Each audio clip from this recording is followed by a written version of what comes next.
Kasi na Brazilian na siya. So, itining scissor natin, pero hindi tayo gamamit ng tining scissor. Ang gagamitin natin ay gunting lang kasi magkakaroon ng split yan. Pag ginamitan ng tining scissor. Masyadong bulky yung hair niya kasi makakaw. Hindi rin natin pwedeng i-layer ng pataas kasi magkakaroon siya ng hagdan natin.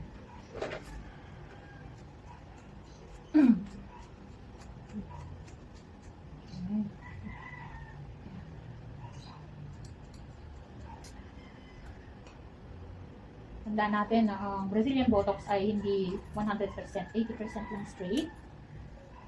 So may volume talaga siya. Kapag nagba-Brazilian tayo at nagkulay tayo na hindi maganda yung outcome, pwede natin after 3 days pabalikin. Ayusin natin.